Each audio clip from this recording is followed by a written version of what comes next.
Hello everyone, welcome to nursing officers Telugu channel. ఇక్కడ మనం previous staff nurse exam question related చెప్పుకుంటున్నాం.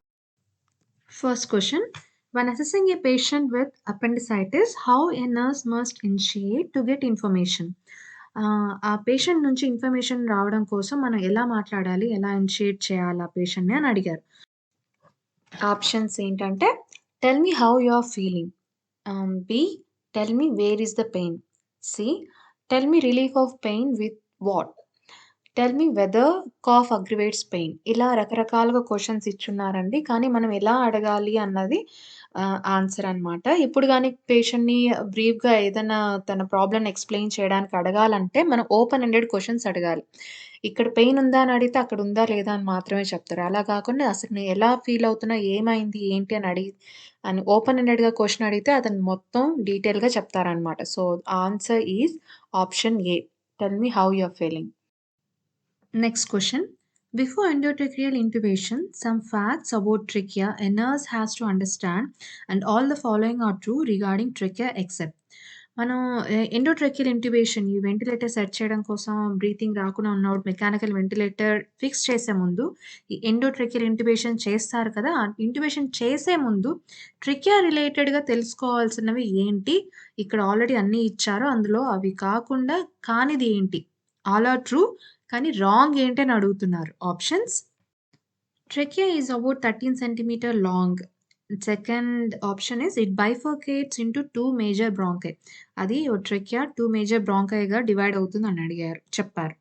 Next, it starts at the 6th cervical vertebra. cervical vertebra ఉంది కదా, neck, అక్కడ 6th cervical vertebra దగ్గర start అవుతుందని అన్నారు. Next option, it ends at the level of sternal angle of loess.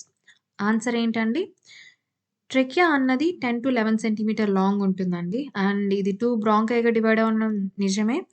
Next 6th cervical vertebra దగ్గర start అవుతుందన్నది నిజమే. And angle of Louis దగ్గర ఎండ్ అవుతుందన్నది కూడా నిజమే. సో, రాంగ్ ఏంటి? Option A. It's not 30 centimetre, it's just ఇది 10-11 centimetre ఉంటుంది. Next question: which guide line a nurse has to follow when caring for pressure sore? Pressure sore అంటే ఇది bed sour అంటారు కదా! ప్రెషర్ పడి అక్కడ ఒక సోర్ వూండ్‌లాగా ఫార్మ్ అయిపోతుంది కదా! అప్పుడు ఎలాంటి గైడ్‌లైన్ అనేది ఫాలో అవ్వాలని అడిగారు. ఆప్షన్స్: వూండ్ మస్ట్ రిమైన్ మాయిస్ట్‌గా ఉండాలి. Next, tight packing of the wound టైట్‌గా ప్యాక్ చేయాలి. C, dressing to dry before remove చేసే ముందు డ్రెస్సింగ్ డ్రై అయిపోవాలి అని. డ్రెస్సింగ్ కవర్ చేస్తున్నప్పుడు ప్లాస్టిక్ షీట్ టైప్ డ్రెస్సింగ్ చేయాలని చెప్పున్నారు. ఇవి ఆప్షన్స్. కానీ ఆన్సర్ ఏంటండి? టైట్ ప్యాకింగ్ అన్నది చేయకూడదు. డ్రెస్సింగ్ అన్నది డ్రై అయిపోయేంత వరకు ఉండకూడదు. అండ్ ప్లాస్టిక్ షీట్‌తో డ్రెస్సింగ్ చేయకూడదు. ఆన్సర్ ఈజ్, ఇది ఆల్రెడీ ప్రెషర్ సోర్ కదా! సర్క్యులేషన్ జరగకుండా ఉండి ఇలా వూండ్ అన్నది ఫార్మ్ అయిపోయింది. అండ్ అది త్వరగా రికవర్ అవ్వాలి. రీగెయిన్ అయిపోవాలి నార్మల్ స్కిన్‌గా. సో, అది మాయిస్ట్‌గా ఉండాలి. So, option A is the answer. Answer ఏంటండి? Option A. Next question: when a postoperative patient develops evisceration, what a nurse should do? Postoperative patient అంటే ఆపరేషన్ జరిగిన తరువాత ఎవిసరేషన్ అనేది డెవలప్ అయింది. అంటే సూచర్ లైన్ కంటే స్కిన్ లోపలి భాగం, సూచర్ లైన్ కంటే లోపలి భాగంలోని ఆర్గాన్స్ కానీ, టిష్యూ కానీ బయటకి కనపడుతూ ఉండేలా రావడం దీన్ని ఎవిసరేషన్ అని అంటారు. ఇలా ఉన్నప్పుడు ఏం చేయాలని అడిగారు. Options: provide moral support, ask patient to drink more water, push the protruding organs inside, cover the protruding organs. Answer ఏంటండి? మోరల్ సపోర్ట్ ఇవ్వడం కాదు, వాటర్ ఎక్కువగా తాగడం కాదు, అండ్ ఆర్గాన్స్ లోపలికి పుష్ చేయడం అన్నది కూడా చేయకూడదండి. ఆ ప్రొట్రూడ్ అయిన ఆర్గాన్స్, టిష్యూ ఆర్ ఏదైనా సరే అది కవర్ చేయాలి. మాయిస్ట్ సెలైన్ గాజ్‌తో కవర్ చేసి పెట్టాలి. Next question: a nurse is caring for an old lady with osteoarthritis and all the following facts are true regarding osteoarthritis except. ఒక ఓల్డ్ లేడీ ఆస్టియోఆర్థరైటిస్‌తో బాధపడుతోంది. ఇక్కడ పెట్టిన options అన్నీ కూడా కరెక్టే. అందులో రాంగ్ ఆప్షన్ ఏంటి అని అడిగారు. సో, ఆప్షన్స్ ఏంటంటే ఇక్కడ క్రెపిటస్ అంటే సౌండ్ రావడం, బోన్ తగిలినప్పుడు సౌండ్ వస్తుంది కదా! అది క్రెపిటస్. టాఫై అంటే యూరిక్ యాసిడ్ అన్నది డిపాజిట్ అయిపోవడం జాయింట్స్ దగ్గర అండ్ సబ్క్యుటేనియస్ నాడ్యూల్స్ సబ్క్యుటేనియస్ ఏరియాలో నాడ్యూల్స్‌లా ఫార్మ్ అవ్వడం. Next pain on moving the joint. Pain అన్నది జాయింట్ మూవ్ చేస్తున్నప్పుడు పెయిన్ రావడం. అది ఆస్టియోఆర్థరైటిస్‌లో ఉంటుంది. రుమటాయిడ్ ఆర్థరైటిస్‌లో కూడా ఉంటుంది. ఇక్కడ ఆన్సర్ ఏంటండి? What is the answer? ఏది నిజం కాదు. ఆస్టియోఆర్థరైటిస్ రిలేటెడ్ ఏది కరెక్ట్ కాదు. Answer is option B tophi. ఎందుకంటే ఆస్టియోఆర్థరైటిస్‌లో యూరిక్ యాసిడ్ డిపాజిట్ అవ్వడం అన్నది జరగదు కాబట్టి. క్రెపిటస్ అన్నది ఉంటుంది. అక్కడ నెక్స్ట్ సబ్‌క్యూటేనియస్ నాడ్యూల్స్ కూడా ఫార్మ్ అవుతాయి. Pain on moving the joint కూడా ఉంటుంది. Next question. How A nurse will teach breathing exercises for a patient with chronic bronchitis? Chronic bronchitis ఉన్న వాళ్ళకి ఎలాంటి బ్రీతింగ్ ఎక్సర్‌సైజెస్ అన్నది చెప్పాలి అని అడిగారు. Options: use chest breathing. Second, use diaphragmatic breathing. Use open mouth breathing. Next, use deep inhalation breathing. Answer ఏంటండి? ఇలా chronic bronchitis ఉన్న వాళ్ళు చేయాల్సిన ఎక్సర్‌సైజెస్, బ్రీతింగ్ ఎక్సర్‌సైజెస్ ఏంటంటే డీప్ ఇన్హలేషన్ బ్రీతింగ్ చేయాలండి. ఈ కోవిడ్ టైమ్‌లో చూసారు గదా! ఈ కోవిడ్ పేషెంట్స్ ఎక్కువగా డీప్ లంగ్ ఇన్ఫెక్షన్ ఉంది అండ్ వీళ్ళకి ఎక్కువగా రికవరీనిచ్చిన ఎక్సర్‌సైజ్ ఏంటంటే ఇదే. డీప్ ఇన్హలేషన్ బ్రీతింగ్ కారణంగా లంగ్ కెపాసిటీ అన్నది ఇంక్రీజ్ అయ్యి అండ్ కోప్ అప్ చేయగలరు కాబట్టి. Next question. A nurse caring for a head injury comatose patient and which intervention he or she should implement to prevent increased intracranial pressure? ఒక nurse head injury కొమటోస్ అంటే కోమాలోకి వెళ్ళిపోయిన ఒక head injury పేషెంట్‌కి caring ఇస్తోంది. కానీ తను ఇంప్లిమెంట్ చేయాల్సినది ఏంటి? అది కూడా ఇంట్రాక్రీనియల్ ప్రెషర్ పెరిగిపోకుండా ఉండడానికి ఏం చేయాలని అడిగారు. Options: maintain well lit room. Well lit room అంటే మంచిగా లైటింగ్ ఉన్న రూమ్‌ని మెయింటైన్ చేయాలి అని. Next, maintain round the clock suctioning. కంటిన్యూయస్‌గా సక్షనింగ్ చేయాలి అని. Next, change the position round the clock. కంటిన్యూయస్‌గా పొజిషన్ చేంజ్ చేయడమా? Next option, elevate the head end of the patient. Head end of the పేషెంట్‌ని ఎలివేట్ చేయడం. Answer ఏంటండి? Intracranial pressure అంటే brain లోపల, క్రేనియం లోపల బ్రెయిన్‌లో కొన్ని డిస్టర్బెన్సెస్ జరిగాయి. వాల్యూమ్ మారుతుంటుంది. అండ్ సీఎస్ఎఫ్‌లో కూడా చేంజెస్ జరుగుతాయి. సో, బ్రెయిన్‌లో ప్రెషర్ పెరిగిపోతుంది. క్రేనియంలో ఇంట్రాక్రేనియల్ ప్రెషర్, క్రేనియంలో అన్నది ప్రెషరే పెరగకుండా ఉండడం కోసం చేయాల్సిన పని ఏంటి? ఏంటంటే ఆన్సర్ ఏంటి? Option D. హెడ్ ఎండ్ అన్నది ఎలివేట్ చేసుండాలి. ఆల్రెడీ అక్కడ డిస్టర్బ్ అయింది అండ్ ఫ్లూయిడ్ కూడా ఎక్కువగా పోతూ ఉంటే క్రేనియంలో ప్రెషర్ ఎక్కువ పెరుగుతుంది. సో, హెడ్ ఎండ్ ఎలివేట్ చేయడం కారణంగా ఫ్లూయిడ్ డిస్టర్బెన్సెస్ అనేది కొంచెం తగ్గి ప్రెషర్ కూడా తగ్గుతుందనమాట. Next question. What recommendation a nurse should give to 55-year-old patient with blood pressure of 150/90 mm of Hg? ఒక 55 ఇయర్ ఓల్డ్ పేషెంట్‌కి బ్లడ్ ప్రెషర్ వచ్చి 150/90 mm హెచ్‌జీ అండ్ 150/90 వచ్చింది. సో, ఈ పేషెంట్‌కి ఏం అడ్వైస్ ఇవ్వాలి? ఏం రికమెండ్ చేయాలి? Options: it is normal BP for your age. Recheck your BP 2 weeks later. Recheck your BP after 6 months.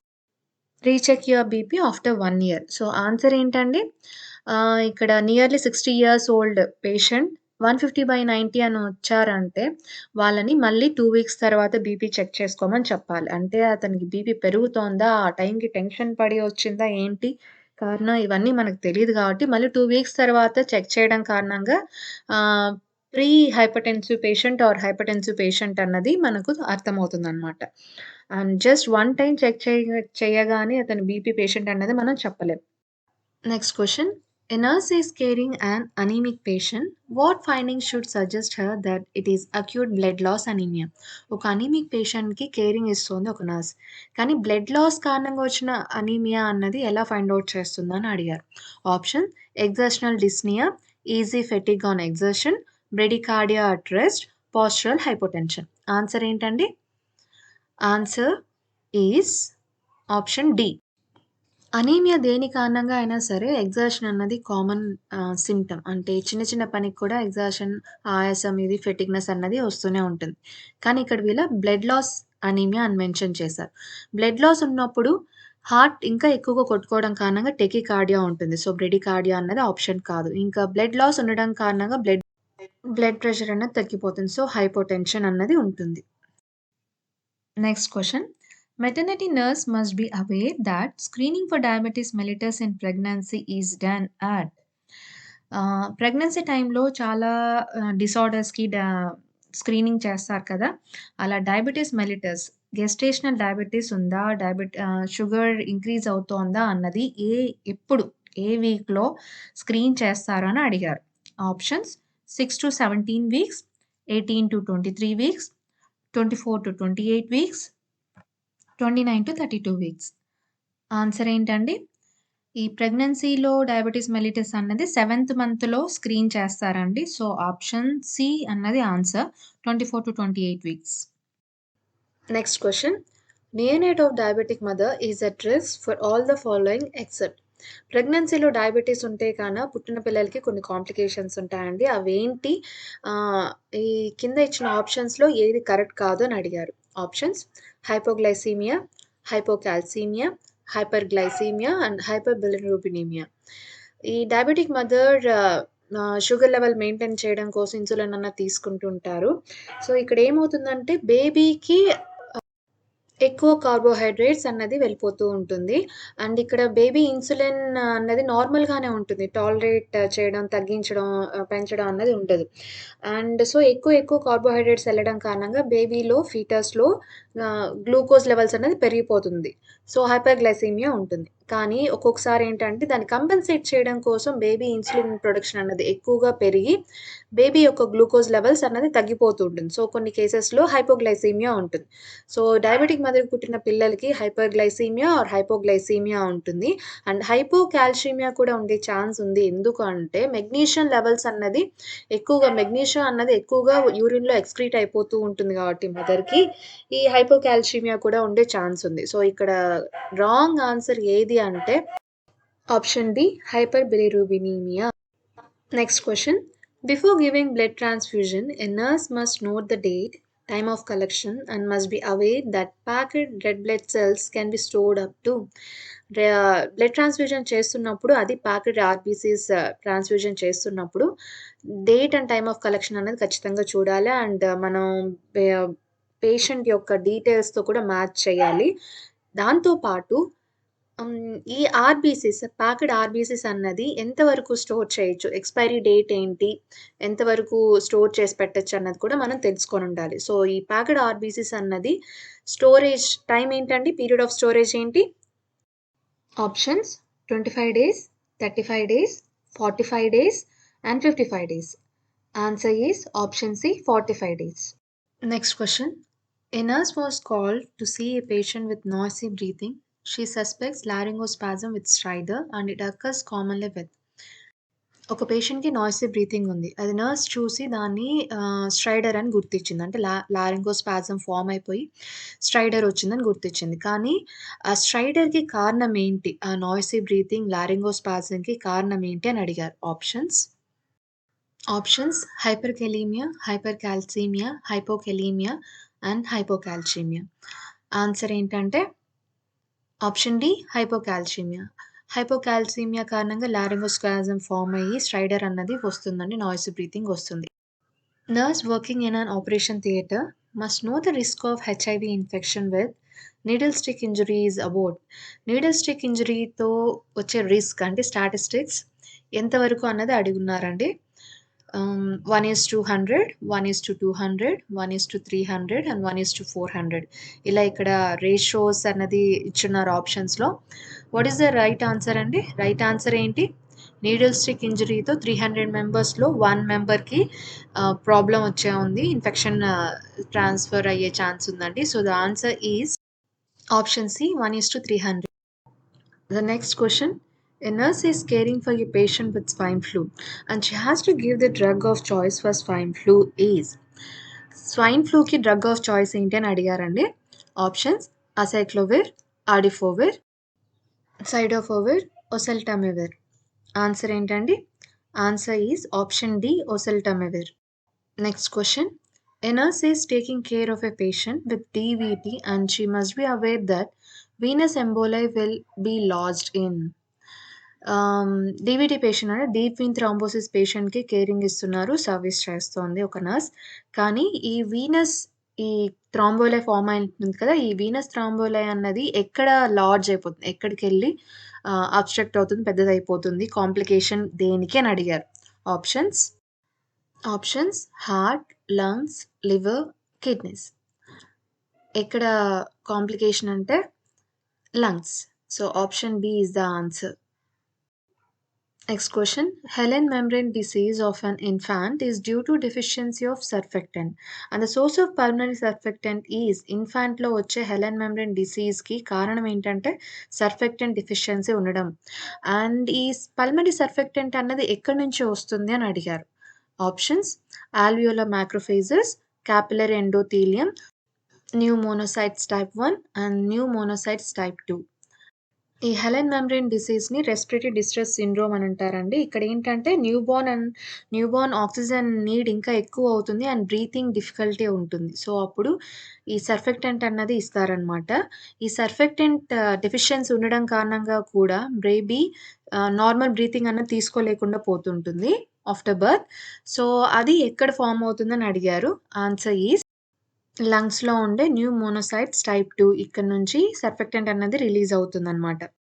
Next question. Which one of the following is a DNA virus? Hepatitis అన్నది different టైప్స్‌లో ఉన్నాయి కదా! ఏ, B, C, D, ఈ అని కూడా ఉంది. ఈ different types of హెపటైటిస్‌లో ఆర్ఎన్ఏ వైరస్ ఉంటుంది. డిఎన్ఏ వైరస్ ఉంటుంది. ఇక్కడ కింద ఇచ్చిన ఆప్షన్స్‌లో ఏది డిఎన్ఏ వైరస్ అని అడిగారు.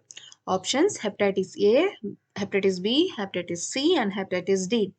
వీటిలో డిఎన్ఏ వైరస్ ఏంటండి?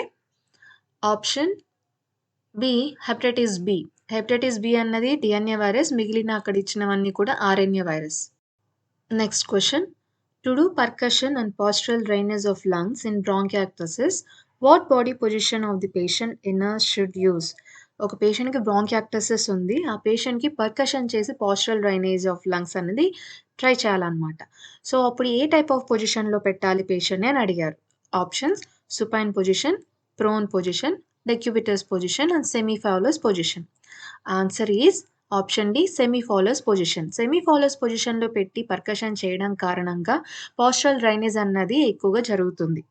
So, option D is the answer. Next question. Patient is on enalepril and diuretic therapy for heart failure. Nurse should notify the physician that the therapy is not effective when she finds. ఒక patient ఎనాలెప్రిల్ తీసుకుంటోంది and diuretic therapy కూడా తీసుకుంటుంది heart failure కారణంగా. ఎనాలెప్రిల్ అన్నది AC inhibitor. So, ఇక్కడ ఏంటంటే work load తగ్గించడం కోసం, హార్ట్ యొక్క వర్క్ లోడ్ తగ్గించడం కోసం ఈ 2 మెడిసిన్స్ అనేది జరుగుతున్నాయి. కానీ కింద ఇచ్చిన ఆప్షన్స్‌లో ఏది నోటీస్ చేసిన తర్వాత ఈ ట్రీట్మెంట్ అనేది ఎఫెక్టివ్‌గా లేదు అని మనం చెప్పగలం అని ఇక్కడ అడిగారు. సో, ఆన్సర్ ఏంటండి? ఆప్షన్స్ ఏమో dry cough, skin rash, oedema, postural fall in BP అని ఇచ్చారు. ఆన్సర్ ఏంటండి? నేను ఎక్స్‌ప్లెయిన్ చేసిన దాన్ని బట్టి మీకే అర్థమై ఉంటుంది. ఇది వర్క్ లోడ్ తగ్గించడం కోసం కదా! సో, ఫ్లూయిడ్ తగ్గుతుంది కదా! డైయూరెటిక్ థెరపీ అంటే. అప్పుడు ఎడిమా ఫార్మ్ అయ్యే ఛాన్సే లేదు కదా! So, answer is option C oedema. Next question. 30-year-old patient has an ulcer over lateral malleolus. Nurse caring for this patient understands the pain of the patient is due to lateral malleolus అంటే ankle పక్కన ఒక bone ఉంటుంది కదా అండి. Ankle పక్కన వెంటనే ఒక ఎత్తుగా ఒక బోన్ ఉంటుంది కదా! దాన్ని లేటరల్ మాల్యోలస్ అంటారు. ఇది ప్రెషర్ సోర్ ఫార్మ్ అయింది ఆ పేషెంట్‌కి. కానీ అక్కడ పెయిన్ ఎందుకు వస్తుందని అడిగారు. Options oedema, exudate, infection, ischaemia. So, ఇక్కడ ప్రెషర్ పడి ఇస్కీమియా అన్నది అవుతుంది కదా! అంటే బ్లడ్ సప్లై అన్నది తగ్గిపోతుంది. అలా ప్రెషర్ సోర్ వచ్చింది. So, option D is the answer.